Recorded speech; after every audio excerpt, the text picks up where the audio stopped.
decision at the PSC to remind all members coming before the PSC of this specific act,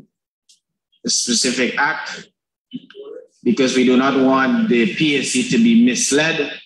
And if you are not in a position to provide factual information to this Public Accounts Committee, ask for time and time will be provided. So I trust that you are so guided. With that said, please introduce your team to the members of the PSC. Good afternoon, members of the committee. On my right, I have former REO, Mr. Orin Gordon. On my left, I have Ms. Chandel Major from the Public Works Department. I have Mr. Alfred Les Flores, engineer. Dr. Gregory Harris, Regional Health Officer. Also with me, I have Ms. Simone Johnson, Personnel Officer, and Ms. Vanessa Williams, Chief Accountant. Thank you. REO and team, members of the Public Accounts Committee for the year 2017 for Region number 10. We have 12 remaining paragraphs, and for 2018, we have 29 paragraphs. I put all of the paragraphs for 2017, and I put paragraphs 10101 to 1116 for our consideration. The floor is open to all members. Thank you, Comrade Chairman. Comrade Chairman, the last time we met with this agency, we found that there exists a person filling the position of Deputy Regional Executive Officer. And we also unearthed that that person does not hold the signing authority for Program 1, which is Admin and Finance. And we were guided by the Accountant General, who is the Chief Accountant of this country, that the signing authority should be vested with the Deputy Regional Executive Officer as the Program Manager. We were informed by the REO then that the signing authority was with the Chief Accountant. And this committee, the Public Accounts Committee of Guyana, guided the REO that the signing authority should be with the officer in the name of the Deputy Regional Executive Officer. May I ask the REO what measure was taken from then to now as it relates to the roles and responsibilities of the Deputy Regional Executive Officer, and if that current officer has now been given the signing authority for Program 1? REO. Comrade Chair, the Deputy Regional Region 10 has positions for 2 Deputy Regional Executive Officers, one for finance and one for admin. The gentleman in question that Mr. Maipa mentioned, he will assume the position as DREO admin. It all function with the functions of supervising the administration. The signing authority for Program 1 until the public. Yes. So you will be advertising for the other posts? Yes, it will be advertised. It will be advertised. It has been advertised in 2017 and 2019 also. Comrade Chairman, I hear the distinguished REO in his explanation. And I did hear him say, Mr. Mahipol, I want to remind him I'm an honorable member of this House. But notwithstanding that, sir, I want to turn his attention to the list of approved positions under ministries, departments, and regions as approved by Budget Estimates 2022 most recently. And I also turn to the Accountant General and the Auditor General, and of course the Finance Secretary for their guidance. I hear the REO indicating that there is a position for 2 DREOs. But from the document that was approved by the National Assembly and assented to, which has the list of approved positions for these regions, speaks to Region 10. And Region 10 has one program called Admin and Finance. Admin and Finance is one program, not 2. And additionally, existing in that one program is one Deputy Regional Executive Officer who is the program manager for that program. So I would like to know now, where is it and who approved the creation of a second DREO in the region, because it's outside of the budget estimates that has the list of approved positions. And when you say that he will assume the position to head admin, when will that happen? When will you go ahead and advertise if there is no structural change to the existing positions within the region that is as per approved by budget estimates? Aria?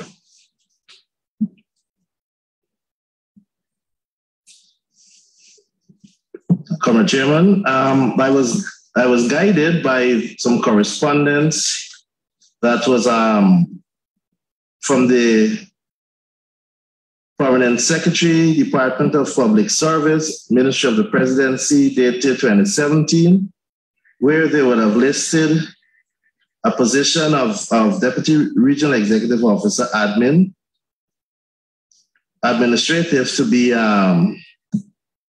one that was the creation and filling of that position was asked for in 2017 under the Reginald Broderson was the permanent secretary there. And then also in 2020, yes. Also in 2019, Miss Marvelyn Stevens, Secretary Public Service Commission, would have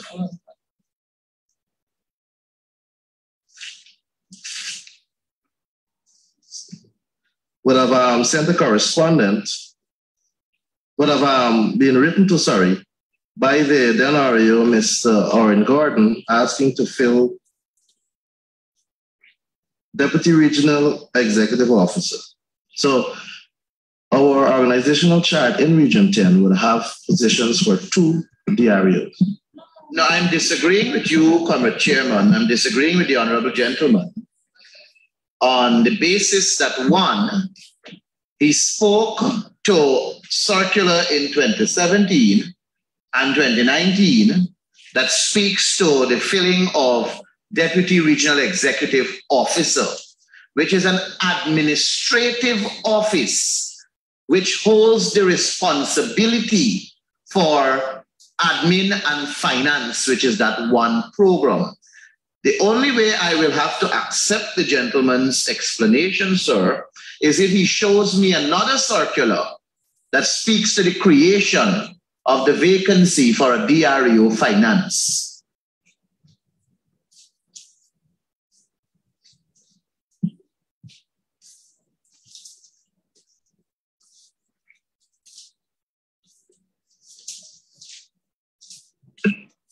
Chairman, Comrade Chairman, could you please give me a moment, please? Thank you.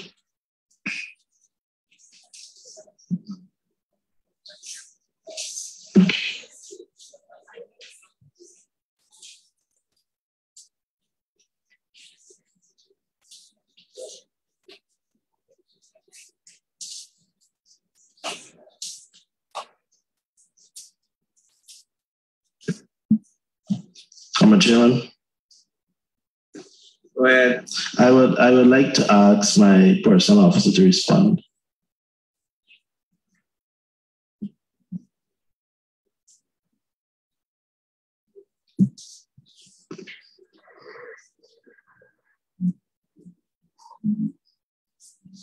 Go ahead.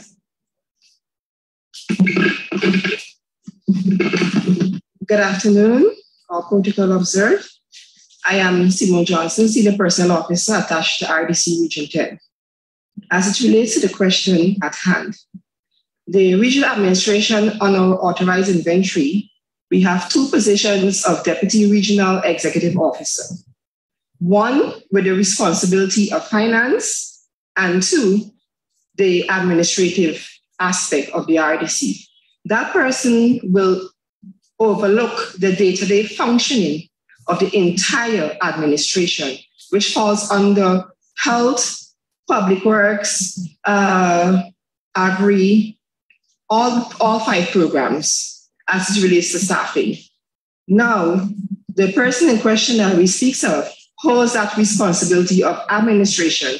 That position was approved and issued by the Public Service Ministry in 2017. The date of the memorandum is the 26th of June, 2017, and the subject is approval to create and fill positions. So in actual fact, we got the approval to fill one position of Deputy Regional Executive Officer on the administrative program 1. And the person at hand that we speak of at the moment is currently holding that position and has the responsibility of all the administrative aspects of the RDC. But we are missing a critical point. In fact, a couple of points, Comrade Chairman. The first one is the operationalization of Program 1, which is Admin and Finance, is being overseen by the Chief Accountant. Correct? All operational aspect of Program 1 in terms of the regional accounting unit is being managed by the Chief Accountant. Am I correct with that? Correct. So how is it that we can have the Chief Accountant also holding the signing responsibility for finances in Program 1? The sign-in responsibility, if you look at a Deputy Regional Executive Officer's JD, and that's why we asked for the clarification, and very sorry that I didn't get to work with one of the JDs, it specifically outlined that the PS Finance has that authority, that financial physical authority. But you don't have a PS right? Finance. We don't have a PS Finance presently because the person is on pre-retirement leave, but that person was holding that position. The Chief Accountant now is a person who would have been asked to act in the absence of the PS Finance. So until such time that that position has been filled, it will go back to protocol. But I need some further guidance from our Accountant General. Specifically, you have an existing Deputy Regional Executive Officer that is, as you're guiding me, is for admin. The program is admin and finance. In the absence of the second DREO that speaks to finance, then administratively speaking, one would expect the current one that exists, the current DREO that exists, will be the person holding that responsibility until it is filled, because that person is expected to have the signing authority until someone else takes it over.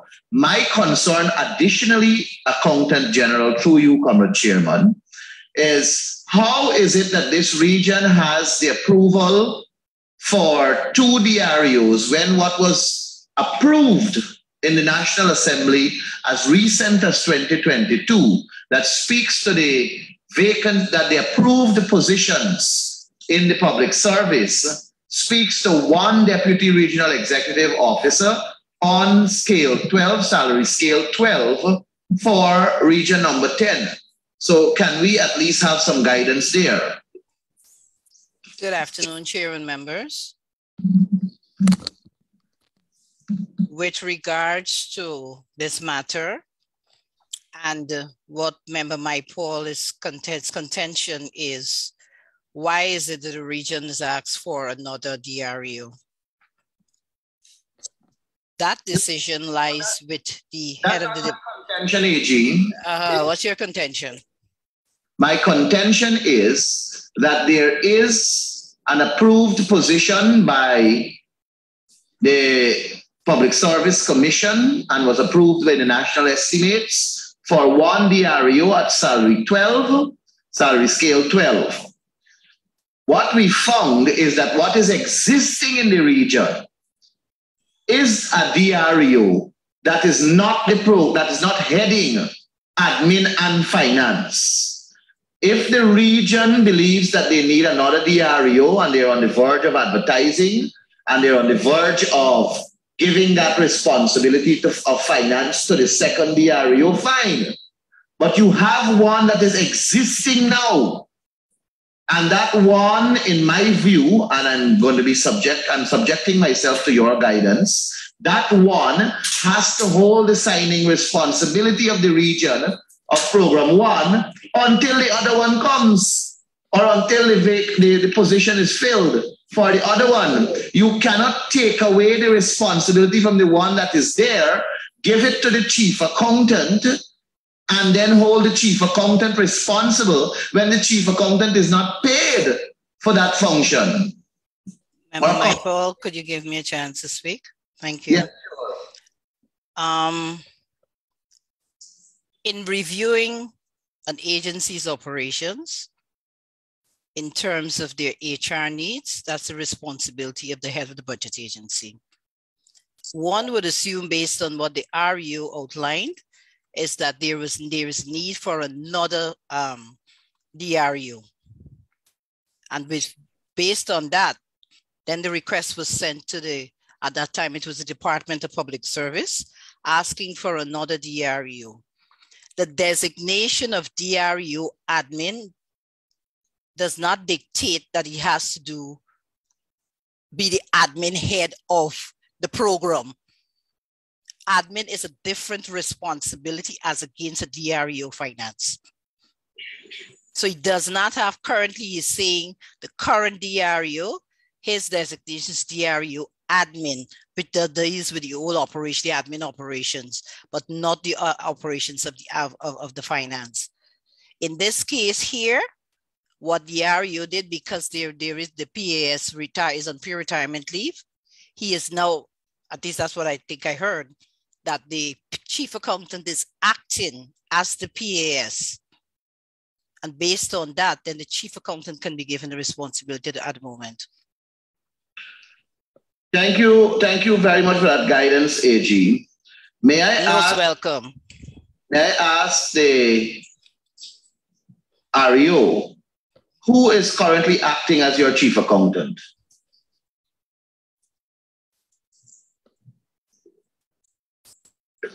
The accountant. So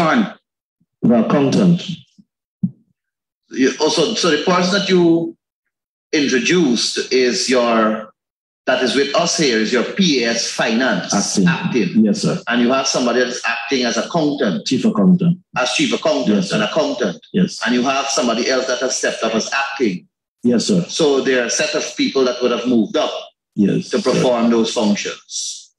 I'm happy that we have clarified that. Now that we have clarified the difference, the accountant general is agreeing that there's nothing wrong with the PAS finance being the signing authority for finances in Program 1.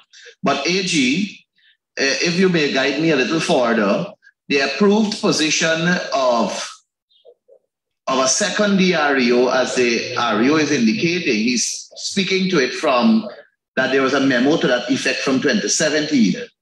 But in this 2022 budget estimates that were approved, does not show two deputy regional executive officers. How is that so? To the chair, I can't actually say why. I don't know if the REO did not indicate to Ministry of Finance that there is need for another DREO, and so that they would have needed to change their inventory, the organization inventory, to add another DREO. So AG, what guidance would you give to us on the basis that the REO will then need to make the changes in 2023 budget, that there are changes in his organizational unit? So this could possibly be a query that the AG of the General's office may very well pick up on the basis of salary. From my position, I don't see there's a need for that to be a query. Remember, the region has There's always... no need for that. Yes, I agree with the AG. And two, the region has always had a position for both portfolios, for a DREO finance and DREO admin. No, but I'm not contending that. What I'm saying is that the budget that was approved does not reflect that. Well, we were so guided by what the Accountant General just indicated that she don't see an issue with it. For the 23rd...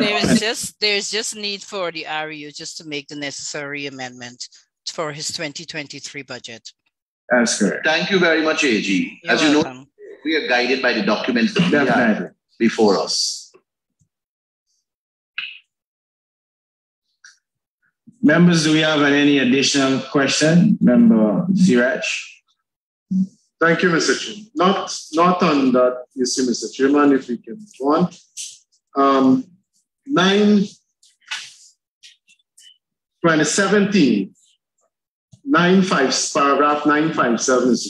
Chairman. It's stated here that the Regional Tender Board awarded a contract with a sum of $6.4 million. 957, 2017. And there was an approved variation of $1.8 million. Can we be told when was this variation approved? At what point during the execution of this contract was there deemed to be a need for a variation?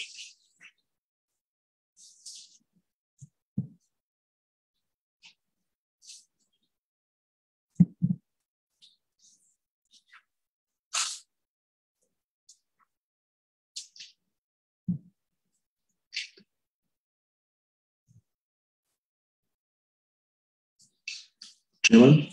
Go ahead. I will ask the engineer to answer this question.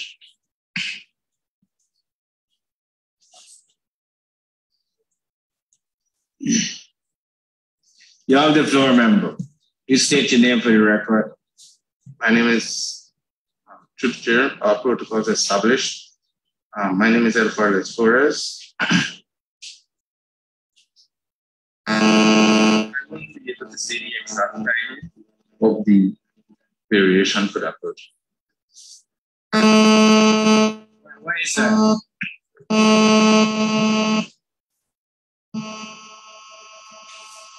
Someone move their phone that is probably close to the microphone. Could you state why is it that you're not in a position to answer the member's question? I was not the project engineer for that project, sir. You have a follow-up, Member Siraj? Thank you, Mr. Chairman. Mr. Chairman, I understand that the former REO is with us today. Is that correct? Mr. Gordon was REO in 2018.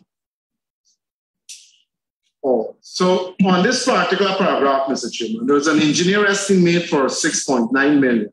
It is stated here that the Regional Tender Board made the award for the sum of $6.4 million and subsequently a variation of $1.8 million, taking the contract sum to $8.2 million. Is there any way we can know whether there were, how many bids came in for this particular project, and if we can get that information, if the amount that were tendered by other bidders?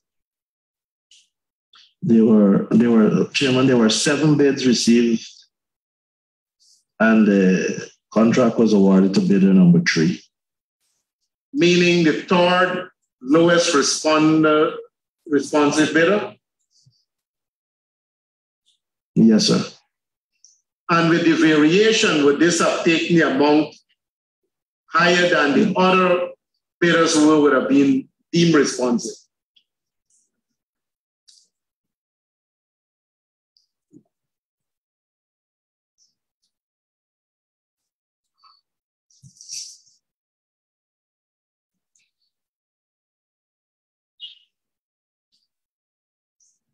I cannot say this time.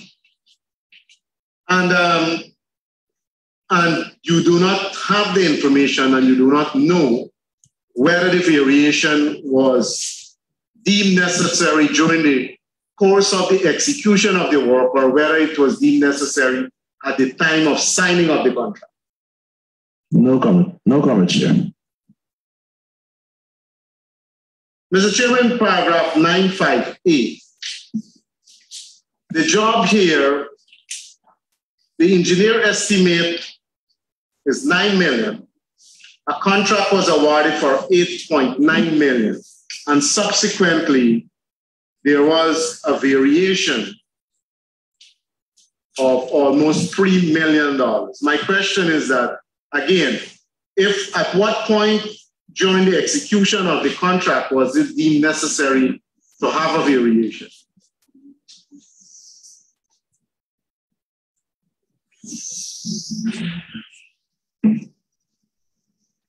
Are you in possession of those documentation,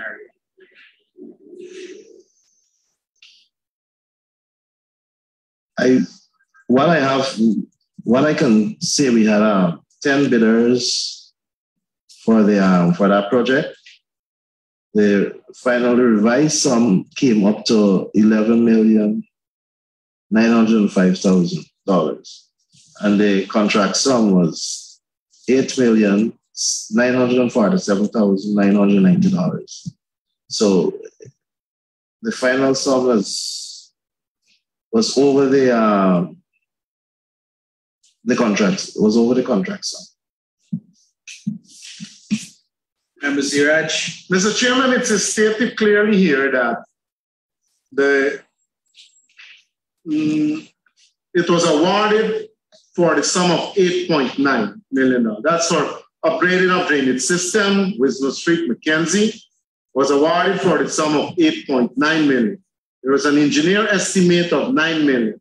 And then there was the variation of 2.9, which took the contracts, the final sum to $11.9 million. There were, as the RU said, 10 bidders. The company or person who received this award was the lowest responsive bidder.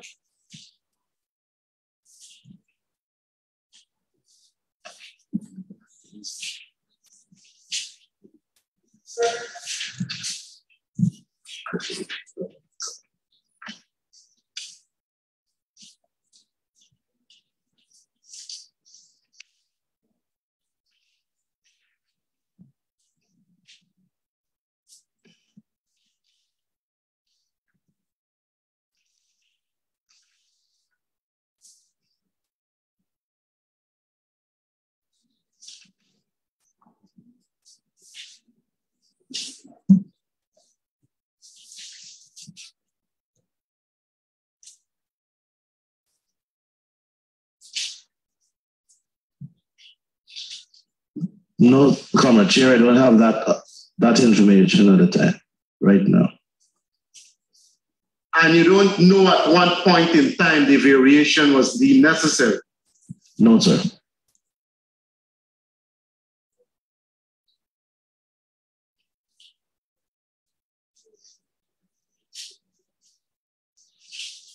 Mr. Chairman, can we ask that the information be provided if it's not available? Are you going a week suffice to provide a PSU, right? Yes, sir.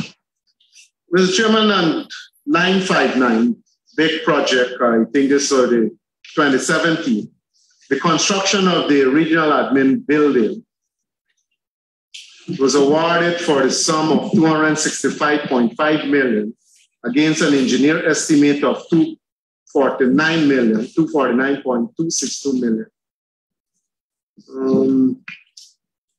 At the time of examination by the Auditor General, the site was abandoned and no personnel or equipment from the contractor was seen.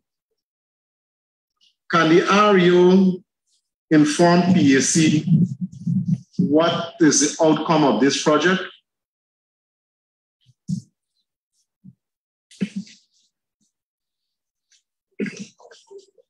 Chairman,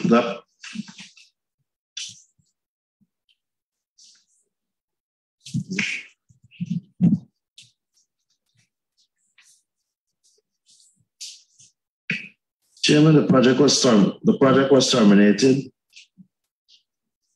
in 2021.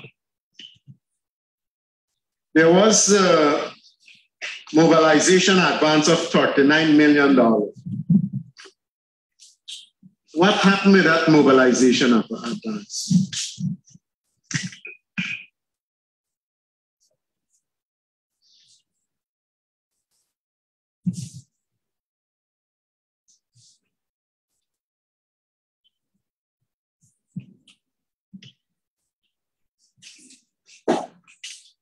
I was advised that the contractor would have covered the money in the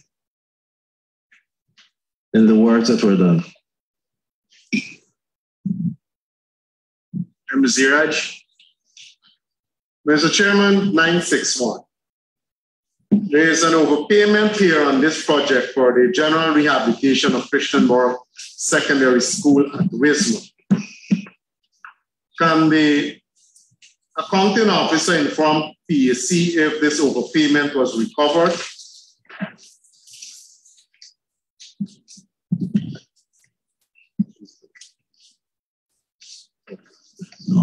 No comment here. The money wasn't recovered. And in arriving at the overpayment, Mr. Chairman, can the accounting officer inform who would have signed off on payments without doing the proper measurement, which would have resulted in this overpayment?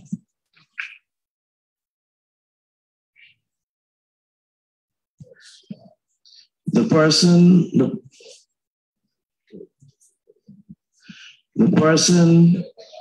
engineer who was dealing with that project is no longer within the system. Do we have any record, Mr. Chairman, at the RDC to point us to the information who would have signed off? If it is the engineer signed off, can we be told if it was the engineer who signed off on the payments?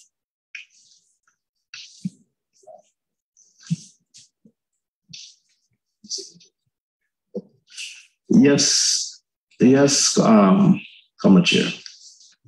We have the contract here. At 962, Mr. Chairman, there is a construction of a water trough at Wakwani. There's another overpayment here. And a part repayment was made. Can we be told what has become of the outstanding amount to be repaid by the contractor?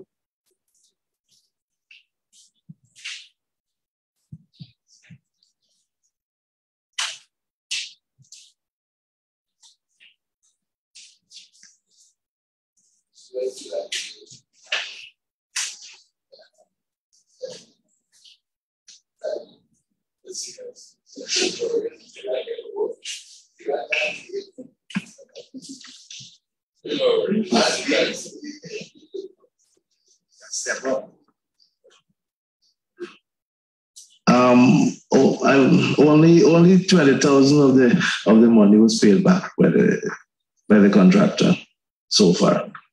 Letters would have been sent to them. And where was the last letter sent?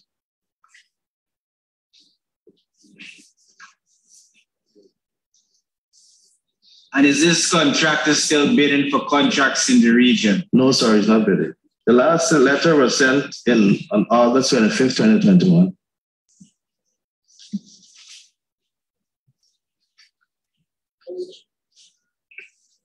Mr. Chairman, at 963, there appears to be some difficulties here for the construction of health center and living quarters at Wairuni in the Berbice River.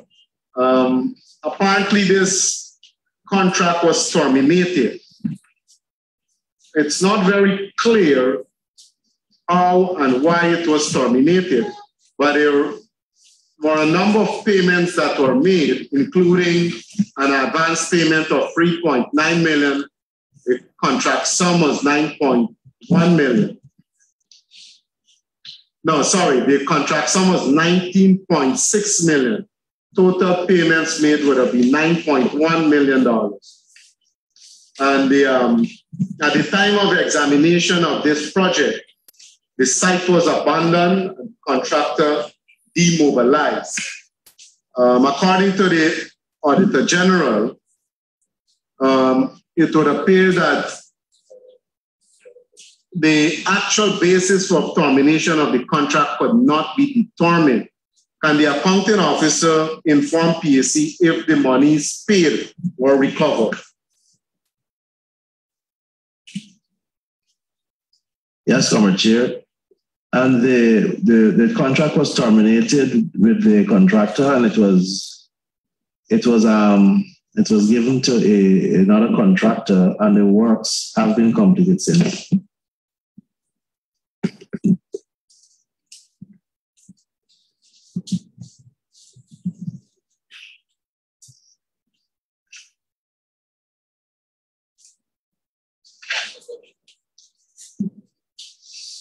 Mr. Chairman, in relation to 2018, if I can direct the REO's attention to paragraph 1107, Amelia Ward Primary School, there is an overpayment here, Mr. Chairman, of $379,000. Can we be told who would have signed off on measured works that would have resulted in this overpayment of $379,000?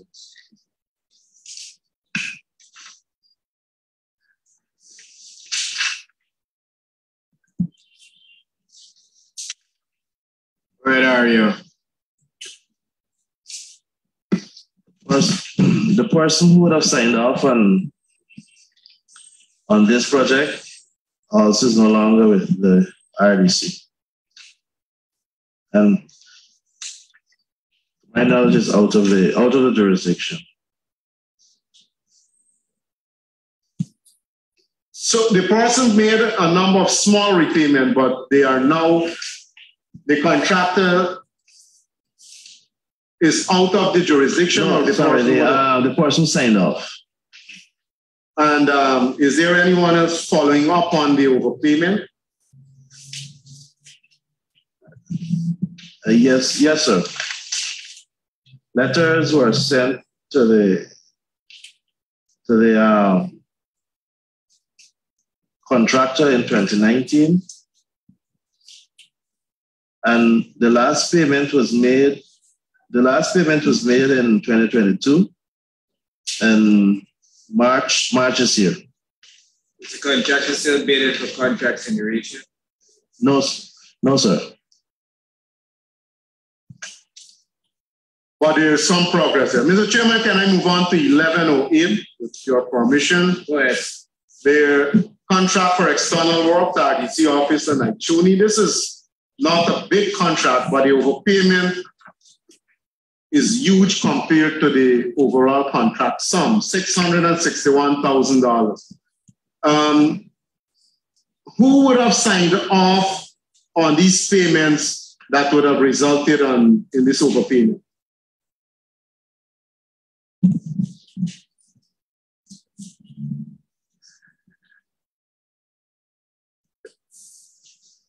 Are you? The individual that signed off is no longer with the RDC. Mr. Honorable Member Siraj. That would have been the engineer Are you?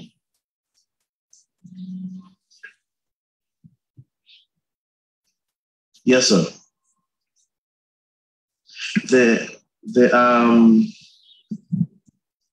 The contractor would have sent in a letter. We would have contacted the contractor. They would have sent in a letter indicating they will start paying back the monies owed.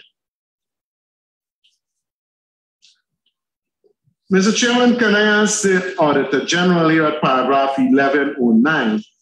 It is stated here that the contract for repairs and maintenance of boathouse at Kwakwani was awarded in the sum of $4.8 million by way of waiver by the Regional Tender Board. Can we be told exactly what was waived by the Regional Tender Board?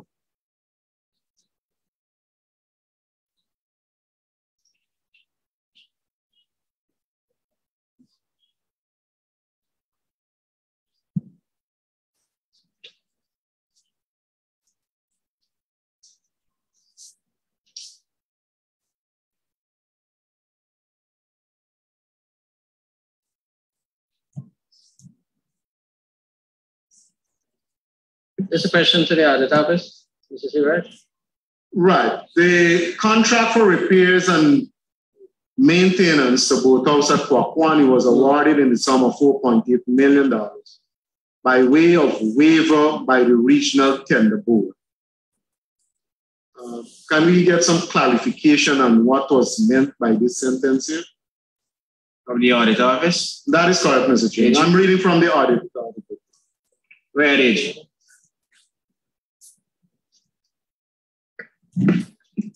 Mr. Chair, that information was provided to us in the minutes of the tender board, and that was all the information we had, that it was awarded by a waiver.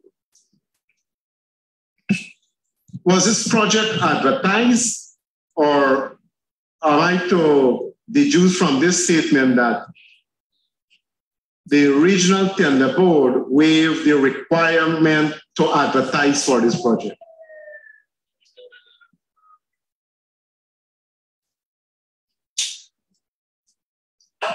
Are you, Mr. Chairman? That's for the RU or the AG's office? Well, the AG office don't seem to know. Well, the AG office is saying that they're quoting from the minutes of the Regional Tender Board. So. RU, can you provide a response to the member's question? Yes, Commissioner Chair. I will ask the former RU, Mr. Gordon, to answer this question, please. Where are you? Okay, thank you very much, Chairman and members of the committee. Chairman, in that period, there was a deliberate attempt made to empower the residents of those communities in the Baris, Demerara, and Essequibo regions.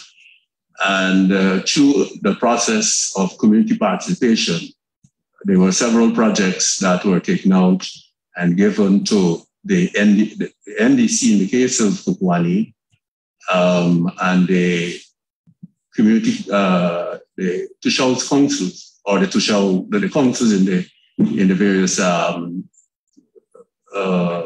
Tushao villages that you had. So Ururu, Wiruni,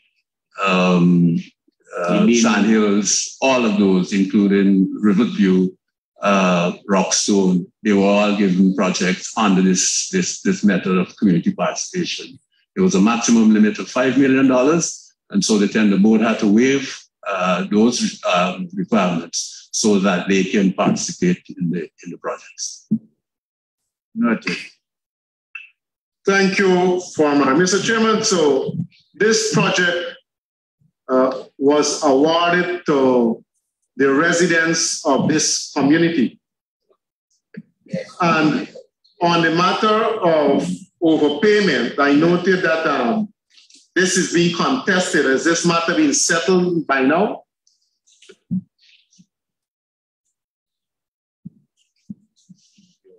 No.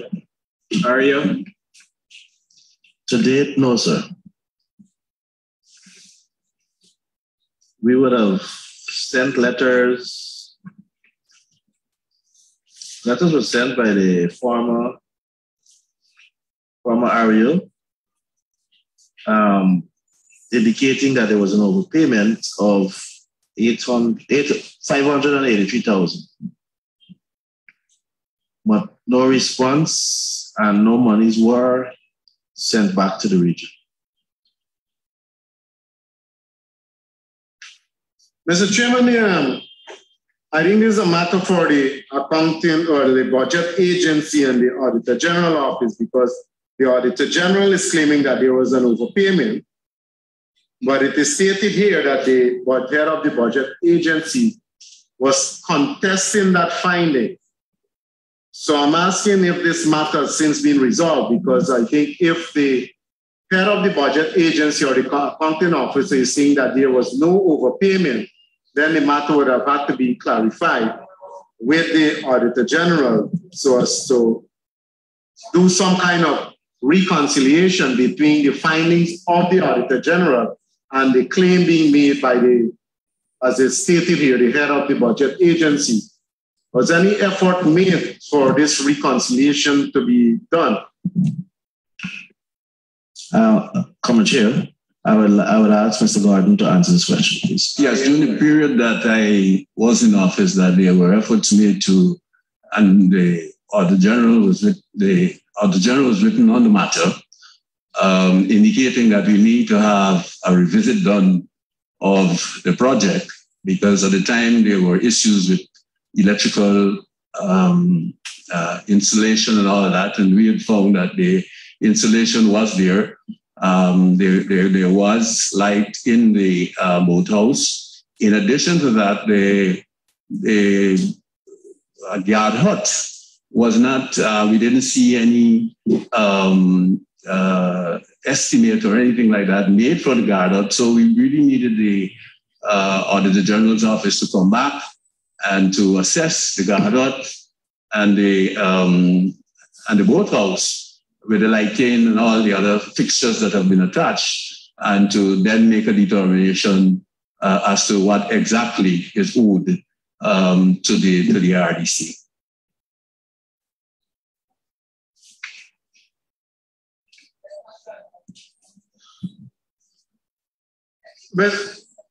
Mr. Chairman, like I said, there is a finding by the Auditor General. It's contested by the agency, and the agency is saying that there is no overspend, there is no overpayment. So one would have expected that some amount of efforts be made to ensure that there was actually no overpayment. Mr. Chairman, I don't normally ask questions on this matter of logbooks, but in the instance of this region here at 11/11 of 2018, what stood out here is that out of 73 pieces of equipment, machinery, and vehicles, logbooks were not presented for 61 of them. And can we be told why logbooks were not presented for 61 out of 73 pieces of equipment, machinery, vehicles?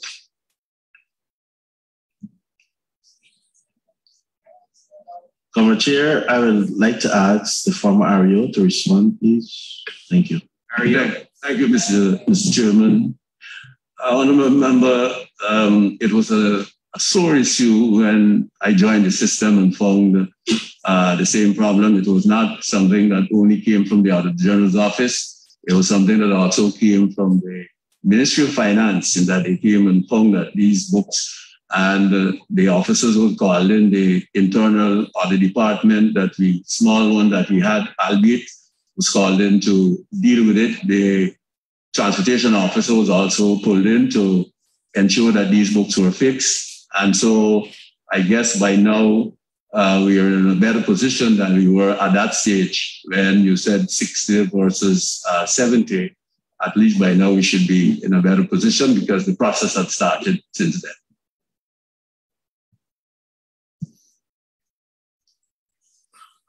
Mr. Chairman, and there's a paragraph 1150. This is for the upgrade to drainage system at the Kama Circle. There's an overpayment of $810,000. Has the region made any effort to recover this overpayment of $810,000? And who would have signed off on these works for payments to be made where you have a variance with measured works? Are you?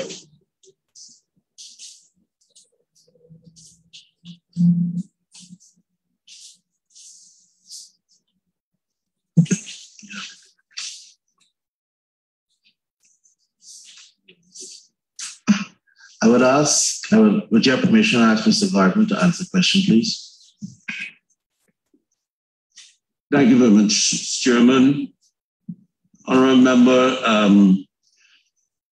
this is one of the conundrum that you find when dealing with projects of this nature. The amount which has been allocated for the drain was substantially small compared to the amount of work which had to be done.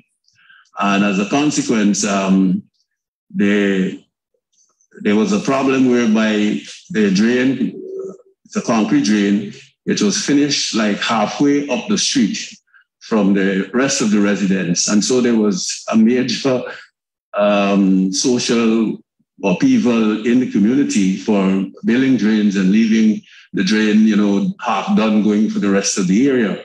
And so a request was made to the tender board for 250 additional feet of work to be done.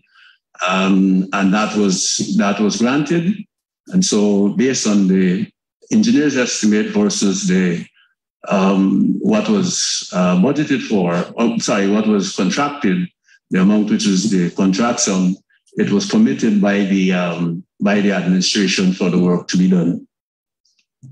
So that is why you will see a request was made for the department to come back and do the actual check on the ground to make certain that the full extent of the drain was taken into consideration at the time.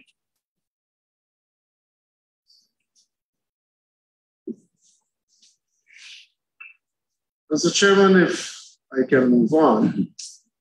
At paragraph 1117, which deals with the rehabilitation of Mackenzie High School.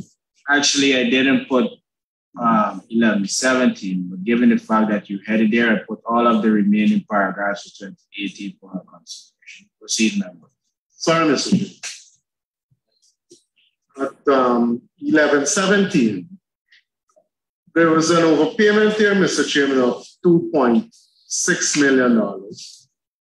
The region has been successful in recovering $550,000 so far, leaving a balance of just over $2 million outstanding. Can we be told how we arrived at this overpayment? Who would have signed off on the works for payments when in actual fact this would have resulted in this overpayment?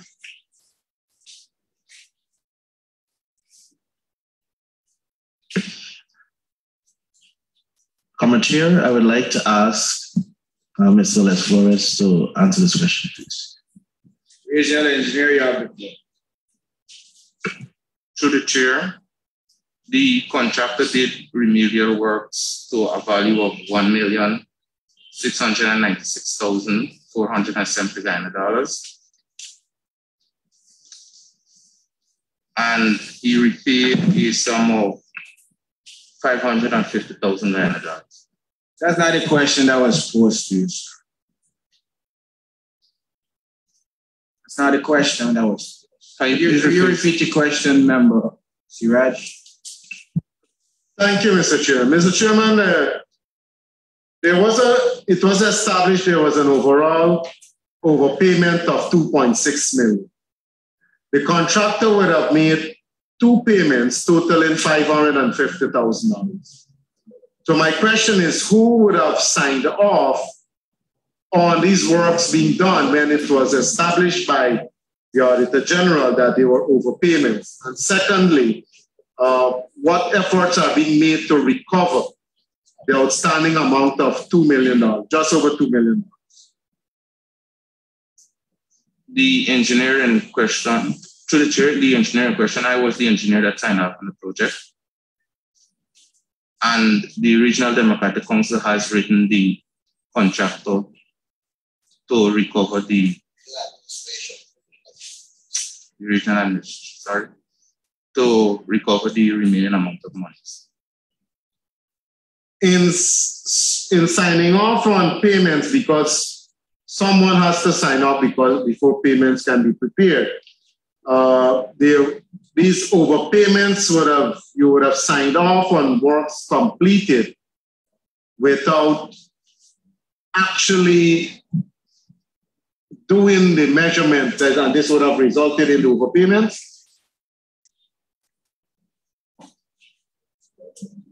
The project in question had a clerk of works attached, and the payment was prepared based on the measurements done by the clerk of works.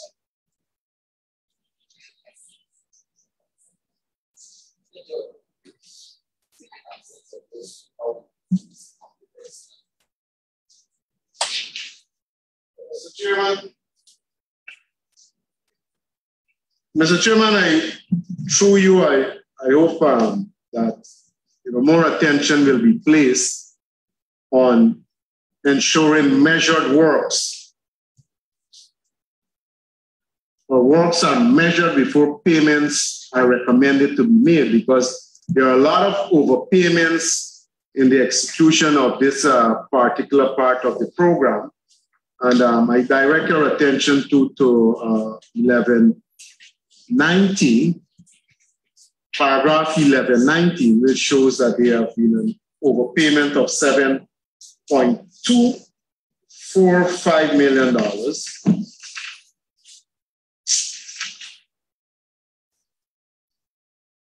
And I don't know if the REO, well, I'm asking Mr. Chairman, since there is no information here, if the REO can bring PAC up to date on efforts being made to recover this amount.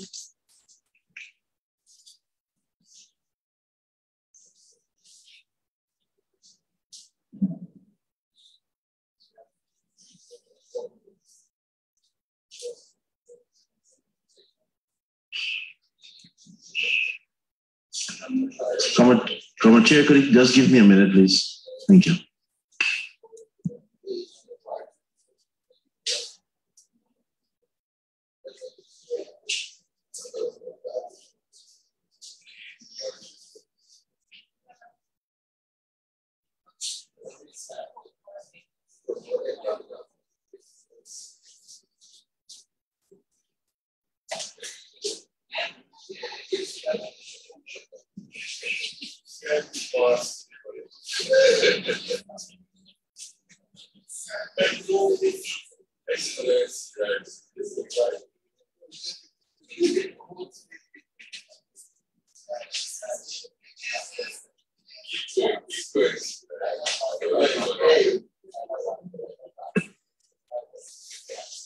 Comment Chair, sorry about that. Yeah. The works have been completed. It's the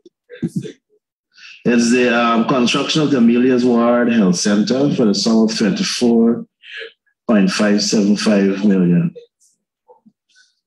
You have a follow-up, Member Siraj? Not on that paragraph, Mr. Chairman, but I note here the Auditor General is claiming in his report that in relation to the rehabilitation of Kwakwani sub-office, there's an overpayment of $961,000. This is at paragraph 1121. At 1121, yes, I note here that the agency, the budget agency, the REO, have been successful in recovering this payment. So yes, should be complimented for that in terms of this paragraph here, Mr. Chair.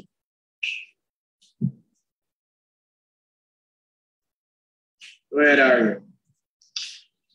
Yes, Comrade Chair. 1121, all monies were recovered from the contractor for the Kokwani sub-office.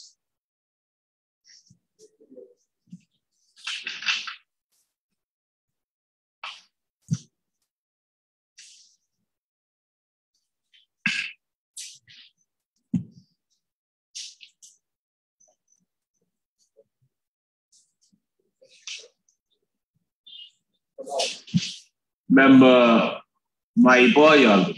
Thank you, sir. Sir, I must say I was admiring the line of questioning of Comrade Siraj. Very pertinent, and sad that we weren't getting this all the time. Perhaps he should sit in that chair more often. Sir, but I notice he has forgotten paragraph 967 of 2017 that speaks to a series of overpayments dating back from 2010 for the construction revetment at Watuka.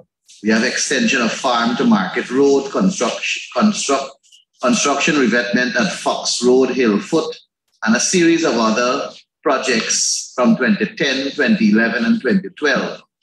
And the balance in terms of overpayments that are yet to be recovered amounts to $12,167,000. May I ask the REO what system he has in place to recoup these monies? REO? We missed that, Siraj.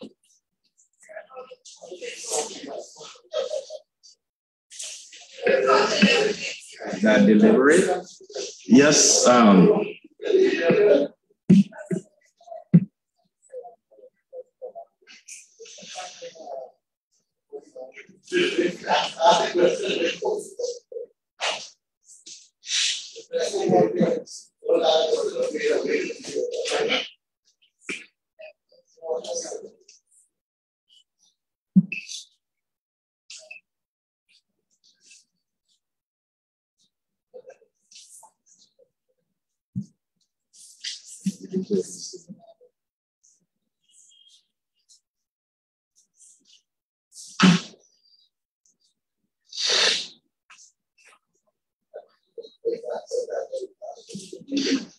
For yes,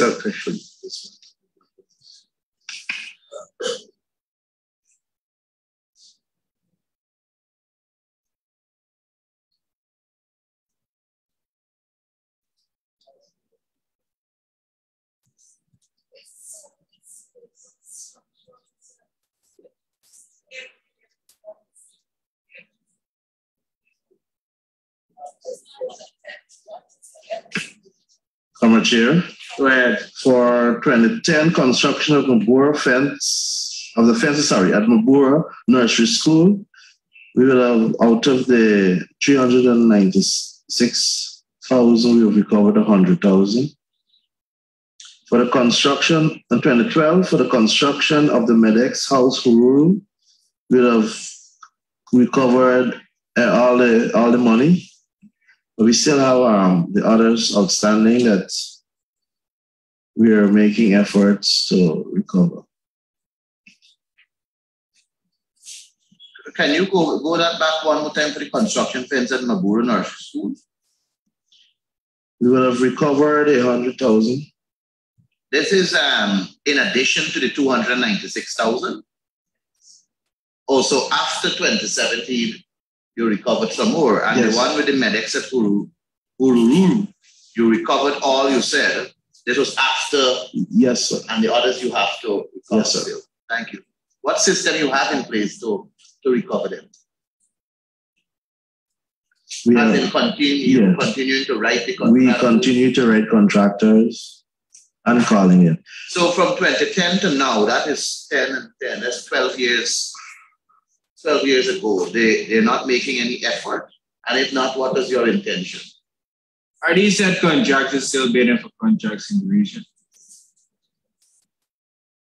None of them? No, sir. So what system is in place as a member, sir?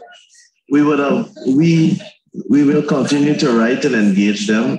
Some of the persons would have gone to the jurisdiction as of the years. And one person would have died also.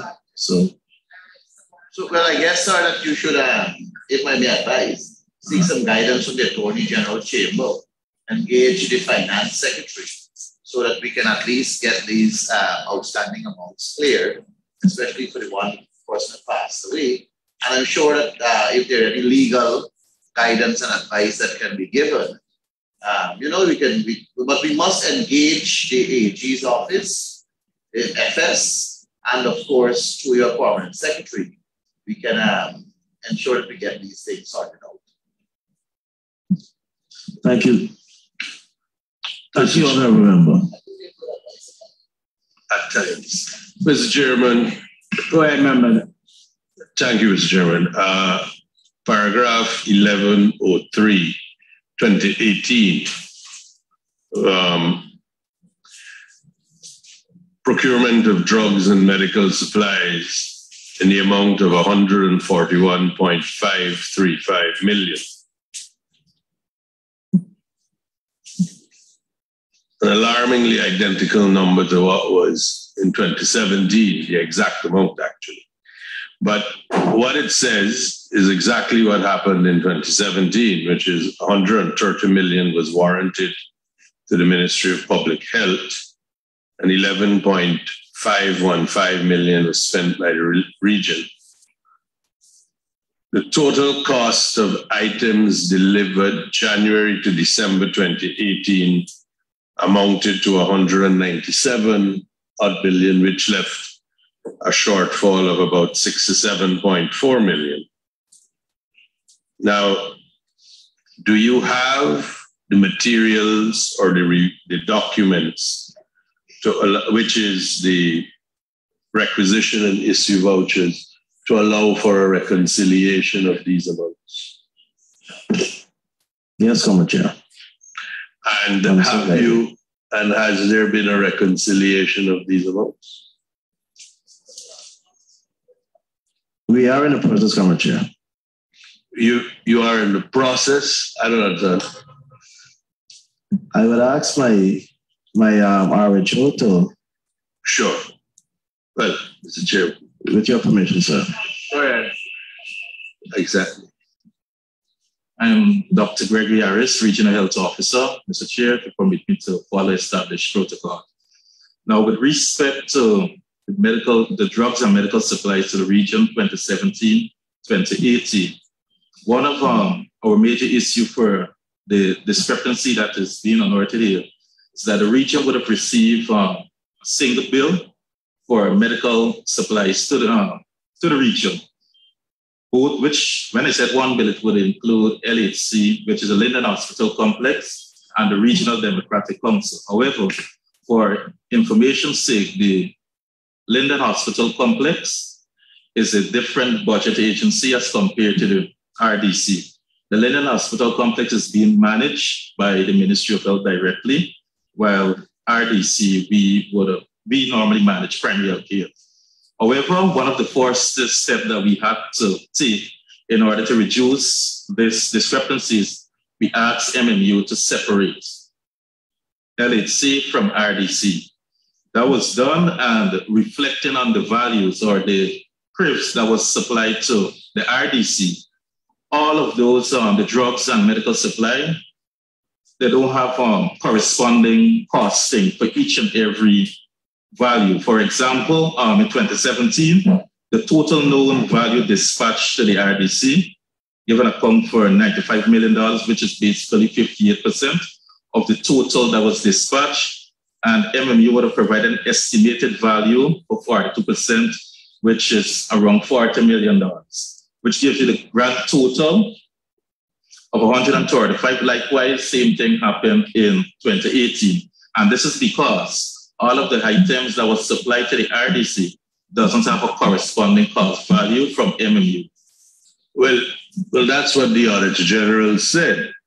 So what I was asking you is, have you been able to reconcile if from January to December, the total value received was 197 million in terms of value, where did the other 67 million, where did it go? Because what was the warrants, which are Ministry of Public Health warrants, which you well know is for payments to be made for goods. But you're saying you don't know what is the value of the goods supplied. So you can't account for it then. Correct. If, to the chair, based on the list that was submitted, for example, if you look, if we should examine the list, for example, you have the urine reagent strip, 6 to 7 was supplied, but with respect to costing, it's 0. So at that time, we don't know exactly. However, we would have made contact as recent as last week with MMU. We're trying to get the exact value of, for example, again, urine strips into 2017, because I'm thinking that the cost in 2017 will be different to the current cost. So that is what we're working on so that we can put or come to closure in terms of 2017 and 2018. And through the REO, we would have already started similar process for 2019 onwards. So let me understand what you're trying to do now. You're trying to go backwards to estimate the cost paid. Correct. That is the only way we can, that is the only way we can have a value based upon what was supplied. But based on what MMU would have provided for us, the medical supplies and the drugs was given to the RDC. However, not all of the drugs and medical supply came with a value. And for that reason, we have the gap. So when the report, when the Auditor General is of the view that 197 million was supplied out of the, with a shortfall of 67 million, the difference of 67 million, what would the Auditor General be referring to then? He's going with the estimates that were there. Where does that come from? Well, MMU would have provided an estimated unknown value to the RDC. And unknown? Yes. Like, for example, the example that I shared for 2017, the total known value. This meaning that based upon the list that was supplied to the RDC and costing attached to that list, we give an account of 95 million, which represent 58% of the total drugs and medical supply dispatched to the RDC. However, there is an estimated unknown value for 42%, which is basically Mr. Chairman, if I could ask through you to ask the AG for some clarity on what's actually written in his report, because they seem to be two separate things. Right, AG. Mr. Chair, what I think, Mr. Chair, what we've written is that the total cost of items delivered for the period January to December 2018 amount to 197. It means that the region got extra drugs. Right. And whereas the warrant that went was 130 million. So that means they got 67 million more extra. So we wanted information to verify how that is so or not. And that's what I think the RHU is trying to explain. So he had some that had value and some did not have value. So at this time, you don't have any of the values. This is what they're trying to work backwards with. Right. Both sides got to get that. So, am I to understand that the process now that you have in place, this will not happen again? Or what steps have you taken to make sure this does not reoccur? All right. One of the things or the major step that we would have taken thus far is that with respect to warranting funds to MMU, what we're going to do is to create our general need list of drugs and medical supply and run that parallel to MMU pricing list. And based on the prices and the quantity that is requested from the region, that is the amount of money that we will warrant to MMU. In that case, at the end of the year, we will not have this discrepancy because we will only warrant drugs that is needed for the region based upon our consumption rate we will use to estimate that value, and taking in consideration the current price list from MMU. Mr. Chairman, if I could move to... Before you move, given the request that you would have made for the separation of the drugs to the hospital and the region, what is in place for the storage of those drugs? Because a lot of those drugs are stored at the hospital. What's the position now? Where are they stored? Mr. Chair, I can say at the level of the RDC, the responsibility of the RHO basically is to oversee primary health care. At the level of... That is understood. Where are the drugs stored? Yes, it's been stored at our bond. We have a bond at the RDC, but most of the time, we have a 2 weeks span in which when we receive the drugs, they dispatch it to all of our health facilities. So 90%... You have a bond at the Regional Democratic Council? Correct, at the annex building. At the pharmacy bond. The boat landing? Correct, sir. And when we receive drugs from MMU, we give ourselves 2 weeks to dispatch. So that is alone the sole bond that stores drugs for the region? Yes, sir. Drugs. That is the only bond that stores drugs for the region. And is it in a capacity required, the right temperature and everything, AC units, fans and such like, to accommodate the drugs for the entire region? Yes, sir. That's accurate information? Yes, sir. Speaking directly for the region, yes. And there's no other bond that stores drugs? No. Do we have a bond that stores something else that relates to hospital usage? We do have another bond in which we store bulky items such as gloves, masks, and etc. And where is that bond located? No, that is a private. The RDC would have engaged a private. It was advertised private citizen to accommodate that. That was during the COVID-19 time when we were trying to increase our capacity in terms of PPE. COVID is not affecting us to that gravity. So the region is still procuring the services of that bond? Yes, sir. Because we continue to buy bulky stuff.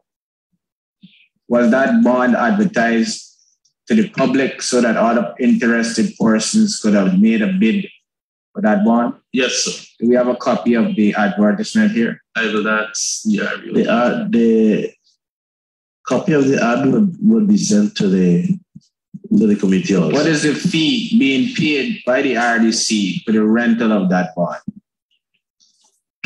And which line item in the budget is that being catered for?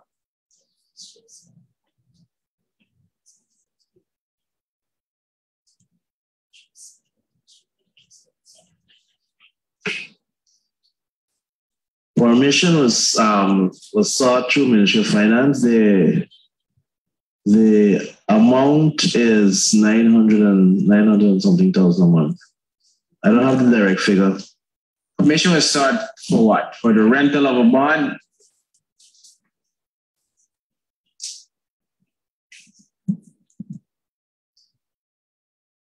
Yes, sir. We will have to have a copy of that permission. Was this advertised? Yes, sir. It was advertised? Yes. How many persons expressed an interest for the bond? Was it a bidding process? It was.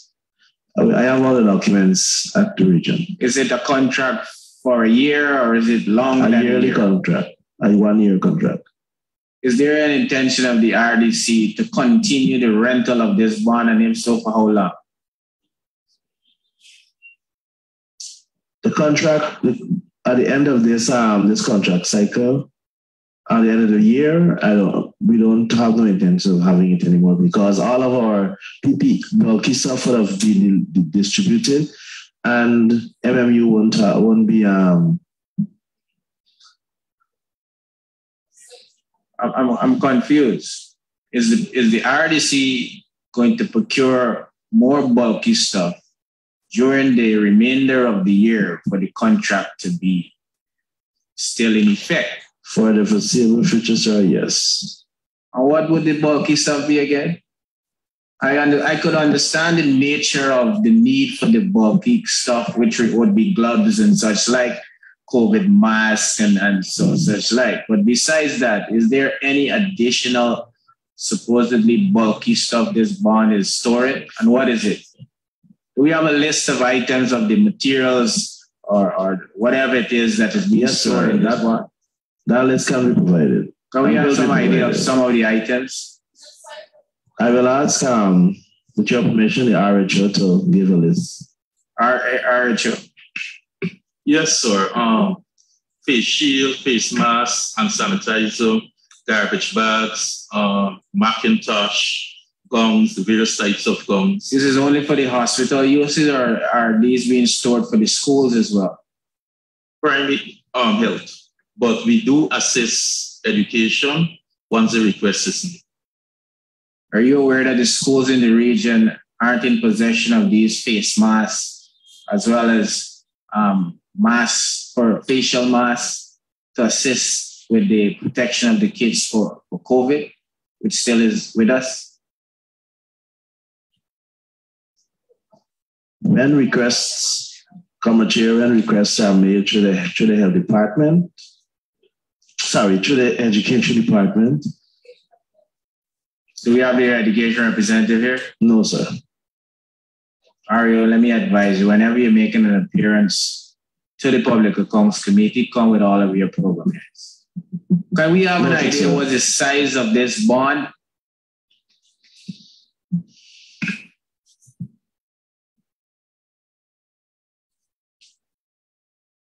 There had to be some level of specification from the. There is for the contract to be satisfied. There is, but I don't have it on me at the moment. And you're satisfied, HRO, that the bond is suitable for the accommodation of this medical apparatus? Yes, sir. Thus far, we have no. You're of the opinion that the contract within a year would be sufficient? Yes. One of the things that we're doing also is to continue to monitor COVID-19, not only locally, but internationally. We're looking at the numbers because, as we know, if the numbers should continue or if it should be... At the whole hospital, aren't there sufficient space for the housing of medical supplies? No, the hospital has one storage barn where they normally store some of the similar items there. Additionally, they have the stationery, the office supplies, and the field materials. And one of the things that we were hoping to do this year is for us to construct a regional barn. Right, we would have budgeted for it, but unfortunately, it wasn't approved. So next year. Where was the location? Pardon? Where was the location for this supposed barn? I can't remember the name. But you budgeted for it? Yes, we did. You can't remember the engineer would have worked with Lands and Survey to identify a piece. Why not right in the compound of the hospital that has sufficient space? That's why I'm trying to ascertain the size of the bond, because based on the size of the bond, I would be in a position to make a determination the space availability that the hospital presently has. The current, the old hospital that we're speaking about does not have the capacity. The reason being is some of the areas have already been converted into various departments. For example, the storage barn, the current storage barn that you're aware of, close to that, has been occupied by the daycare. There's a daycare center there. There is a new accounts department that's being constructed also. They're the maintenance department. The ambulance brigade building that is no longer utilizing the ambulance services. That area is still functional. The ambulance still occupy that area. The entire space? Yes, sir. We would like to know what is the size of the present barn that is being utilized. Where is it located? Greenard Street. Greenard Street? That's the one that we're renting. Who's the name of the contractor of this barn? The name of the contractor is Mr. Oren Wilson. Who? Mr. Oren Wilson. That the Prime Minister's representative? in the region? Yes, sir. Prime Minister's representative is the owner of the bond that the RDC is renting. Would you find that somewhat conflict of interest? Bearing in mind, sir, that that's the question. Do you consider that conflict of interest? Bearing in mind, sir, the date of appointment was it an open tender? Was it an open tender for the rental of this bond space? Yes, sir. We would like the PSC would be like to be furnished with all of the documentation pertaining to this bond within a week's time. We find it rather strange that the representative of the Prime Minister is the proprietor of this bond. Chairman, if I may. Yes. His appointment to the Prime Minister rep came far long after this contractual arrangement was done. That happened his position happened a few months ago. This was since early in the COVID, when we were hit hard by COVID last year. 2019? 2020, last year. 2021? Yes, sir. We were hit hard in 2019, 2020. Anyway, remember, well, anyway, like I said, we would like the PSC to be furnished with all of the details concerning this particular bond. Remember that, then you have them. Thank you very much, Mr. Chairman. Paragraph 966 in 2017. Mr. Chairman, an examination of 14 contracts for the execution of works revealed that the contracts were awarded by way of waiver of tender board procedures to use selective contractors.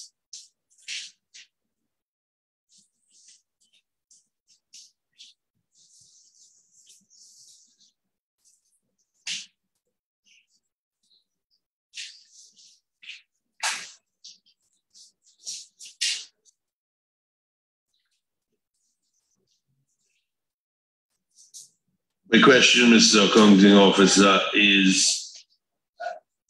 was approval granted for the waiver of the tender board procedures?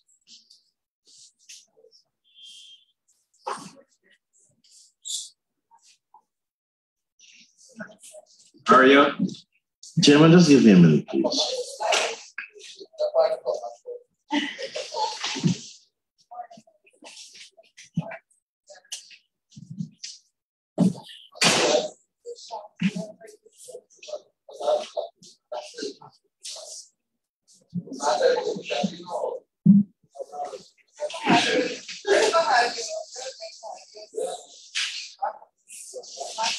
Yours up.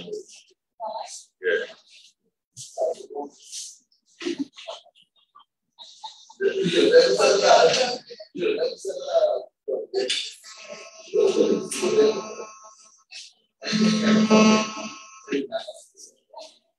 No, I look Bishop. Bishop.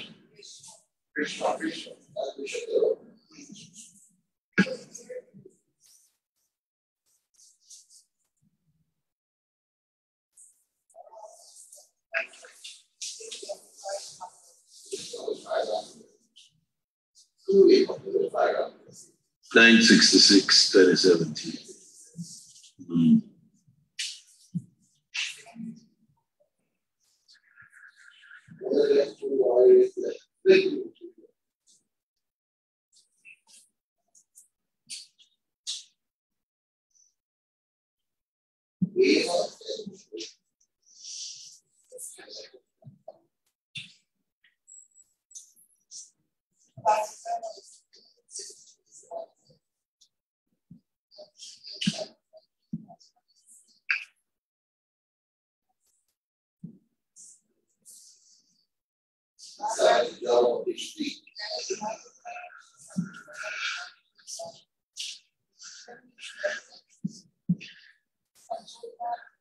You really would?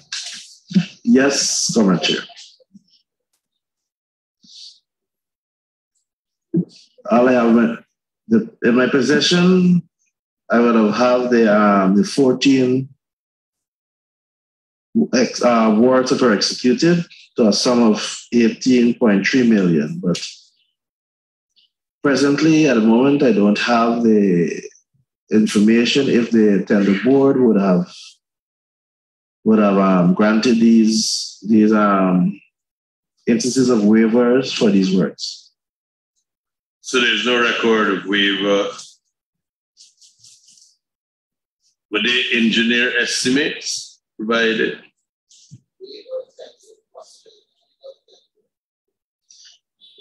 Were they engineer estimates? Comrade Chair, I don't have any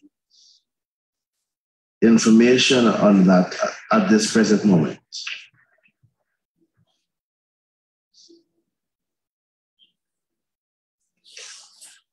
Now, there were also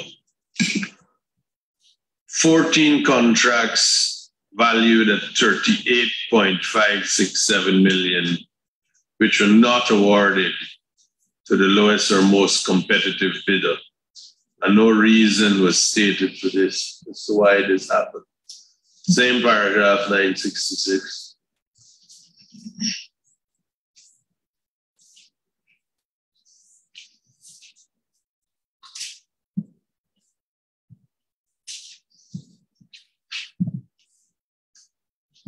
Chairman, on a point of guidance, I hear the honorable member speaking about lowest or most competitive bidder, but I remember we had a little discussion as to whether competitive, lowest or most competitive means lowest responsive.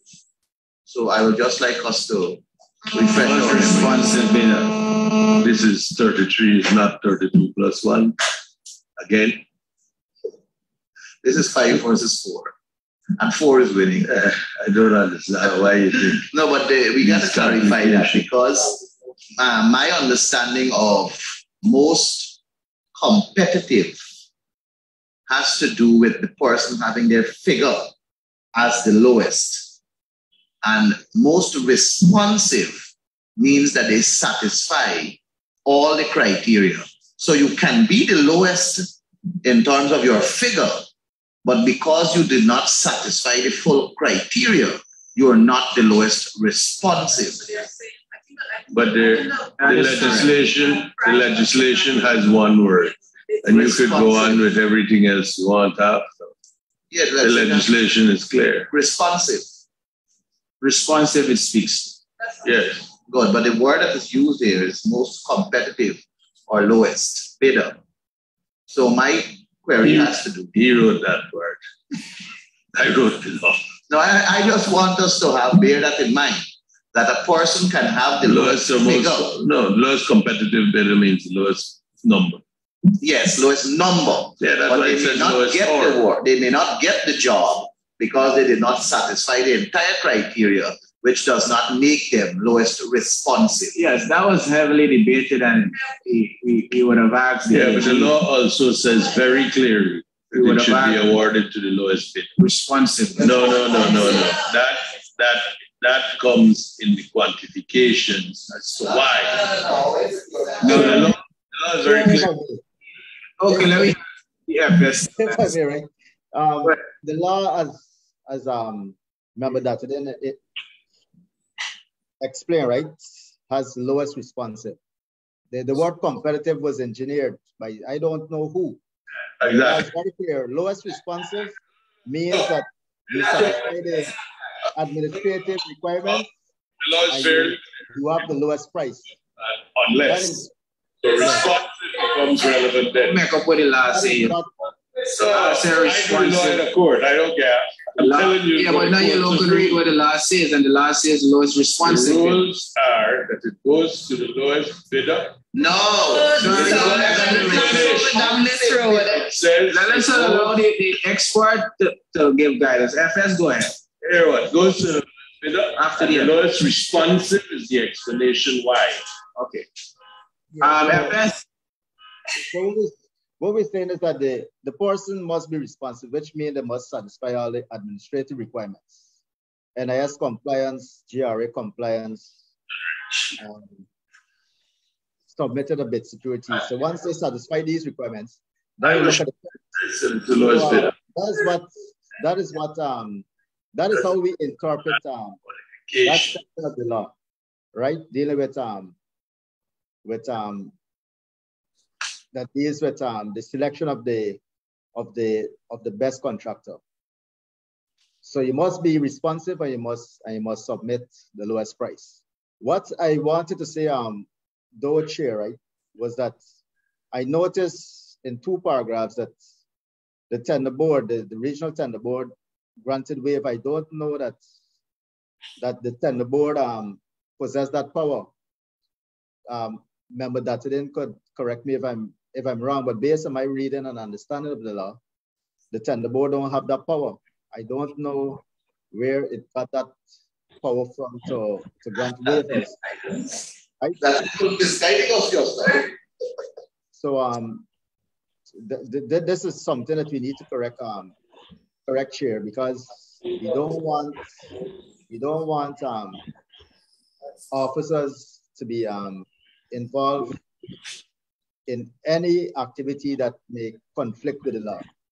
My understanding is that the regional tender board don't have that power, right? That is my contribution, Chair.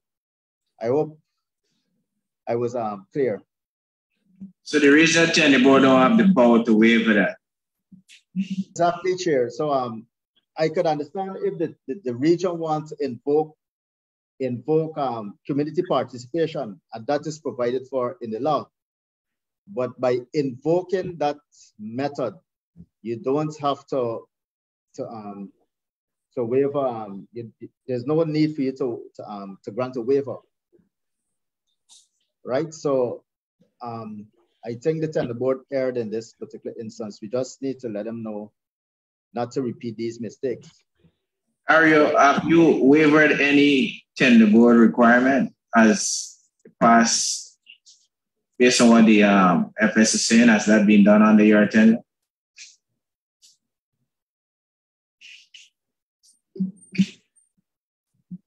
Yes, sir. Okay. Well, you're guided by the PSC. Yes. That shouldn't be done. I am. Member Siraj. Follow up on what FS said, Mr. Chairman. Thank you very much for recognizing me. But I was going in that direction when I asked the question, what was waived? Because as was stated in the Auditor General report, that tender board waiver something, but it wasn't clear what was waived. And the clarification was that even in the minutes of the tender board, it was not stated what was waived. Because I know what was stated is that the tender board, regional tender board, does not have the authority anywhere to waiver tender procedures. They can only do so with the approval of NPTAP to waiver certain conditions to provide for, let's say, community participation or to go for restrictive tendering, because certain conditions must be satisfied before you move in that direction. Other than that, it's open tender. Thank you, Mr. Chair. FS, given this revelation, I think it would be prudent if you provide a circular reminding accounting officers, particularly at the regional level, that there shouldn't be no practice of what is being termed as wavering at the tender board's level, because the law doesn't provide for such. Noted, Chair. And please provide the PSC with a copy of that circular as well. Thanks, Chair. Member, that's it. Thank you, Mr. Chairman. Coming back to the issue of there were 14 contracts at 38 million. And then for capital expenditure, there were 9 contracts at 20 million, which were for execution of works. And again, waiver of tender board's procedure to use selective contractors. Do you have that this was actually done? Who granted the waiver? You have anything to indicate that that is so?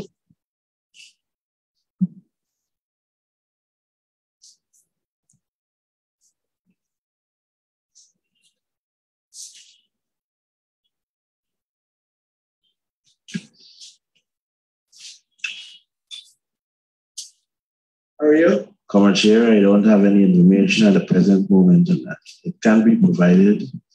A week will be sufficient. 1 week. Yes, sir. And there now, their position, procedures or protocols in place to ensure this doesn't happen.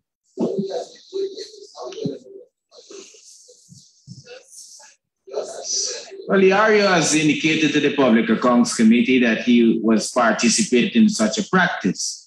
And he's now advised by the Public Accounts Committee and more so the guidance of the FS in a circular that will soon be distributed to all accounting officers at the regional level to desist from being engaged in such practices.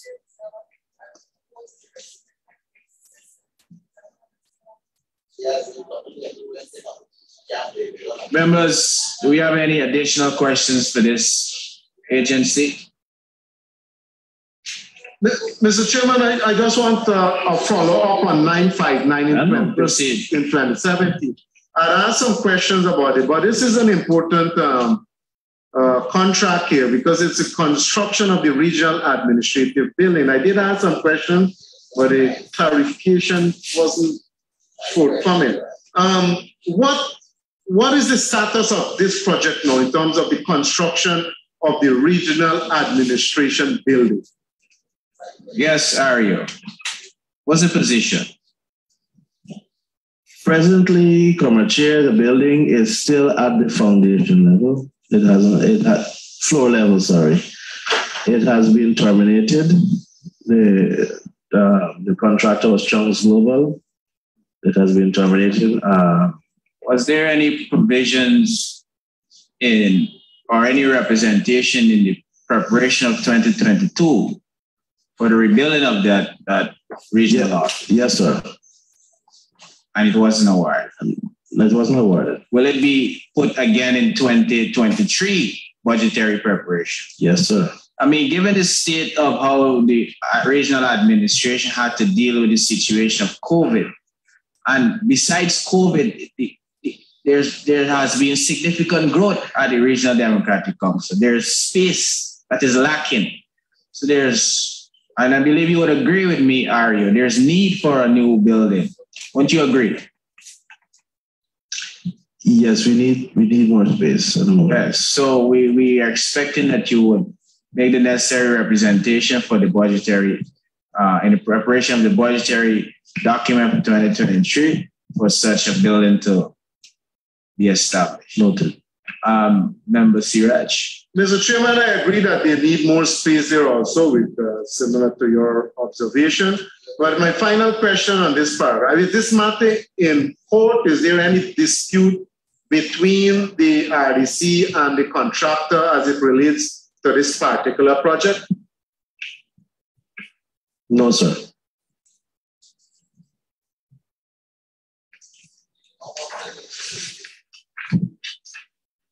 All right, members, there being no further questions, Ari, I want to thank you and your team for making an appearance. There are some additional information that you have to provide within a week's time. A week would be sufficient. Would a week be sufficient? 2 weeks, sir, if you could manage. 2 weeks. Within 2 weeks' time, we trust that you'll provide a PSC with such information. Do have a wonderful rest of the afternoon and safe journeys to your destination. Thank you. Thank you, sir.